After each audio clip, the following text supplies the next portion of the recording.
noqo qofkii ugu horeeyay ee comment noo soo qora. Haddii aad comment noo soo qorto, halkan ayaan kuugu xusi doonaa muuqaalka xiga.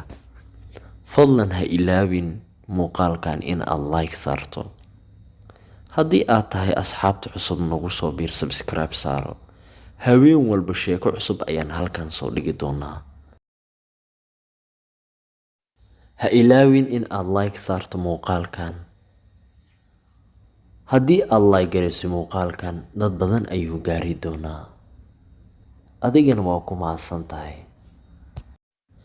Maalin maalmaha ka mid ah, anigoo isticmaalaya kombiyuutarkayga caadiga, ayaan waxaan arkay website cajiib ah. Website-kaas macluumaadkayga oo dhan ayaan geliyay, waxa uuna ahaa bakhtiyaa nasiib. Kadibna sidii ayaan ugu guuleystay.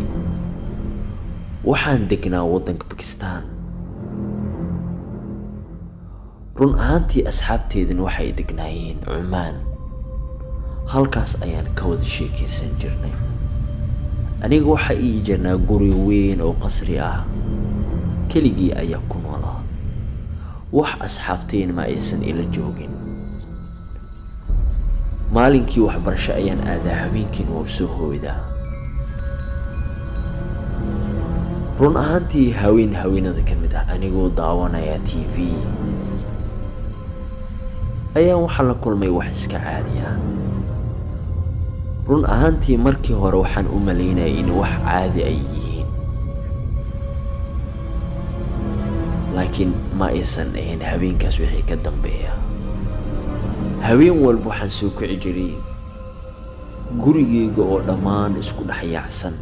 Runtii anigana maan ahayn, laakiin waan samayn jiray habeen walba oo sidaas aan ku arko subaxii markii aan soo kaco. Aad baan ula yaabi jiray. Kadib nadaafad waan ku daali jiray, ilaa waqti dambe guriga ayaan samayn jiray. Anigoo daalana waan seexan jiray.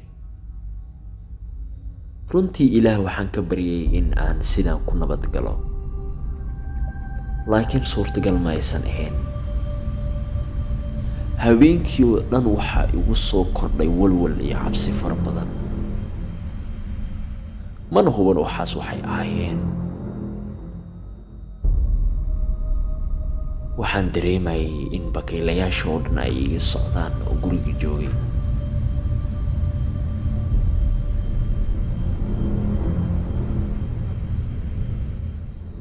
Kadibna culays weyn ayaa isoo koray oo meel oo iga imaaday iyo meel kale aan kala ogeyn. Xabadkii ayaa lagu socday. Si dhaqsi leh ayaan hurdada ugu soo kacay. Qofna ma aysan joogin agteeda. Aad baan u walwalay. Kadibna hurdadii waan ku laabtay. Sidaas la mid ah, haddana gacanta ayaa laga istaagay. Runtii waxaan hubaa waxaan inay wax weyn yihiin.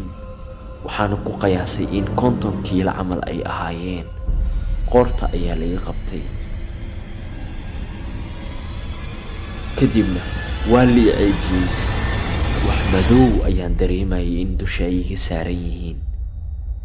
Aad iyo aad baan u walwalay.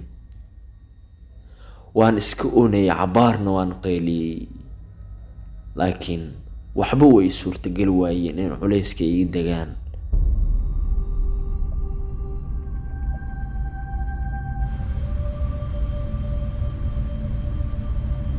Markan waxaan hubaa in ay ahaayeen gacmo bini'aadan camal ah, laakiin aad moodo gacmo waaweyn.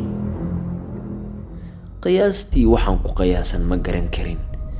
Aad iyo aad baan u xanuunsanayay, waana oonayay. Waxaan maqlay in albaabka hoose la soo jebiyay. Kadibna albaabka qolka xiga ayaa la soo furay.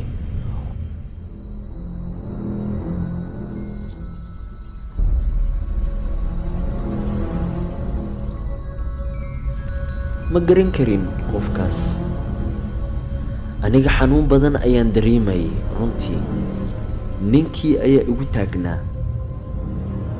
Culays marba markii ka dambayso waa uu sii saaidayay, waana qaylinayay ilaa qolka xiga ninka uu ka soo galo. wax aan ku qiyaasana waan fahmi waaye waxaas.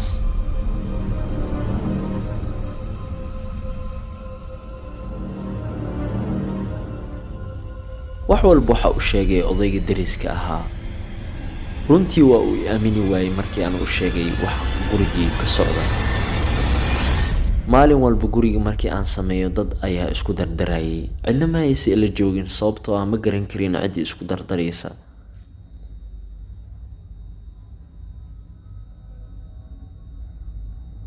musqulaha biyaha xataa waa la daadinayay. cambaar ayagoo furan ayaa laga tegayay. maacuuntiina waxaan dareemayay in layga jabinayo habeen iyo maalin. waxa ii joogay 2 bakaylo ah oo markaa guri igula noolaa. ayaga naftigooda xataa waxaan dareemayay in ay baqayaan.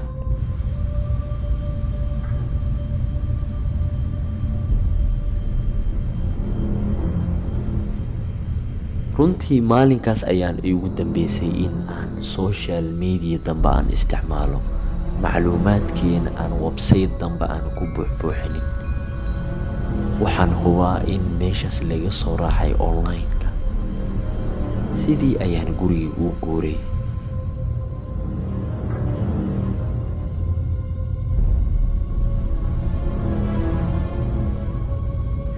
mar damban ma isticmaali doono social media sababtoo ah lama ilaawi doono waxa ka imaan doona.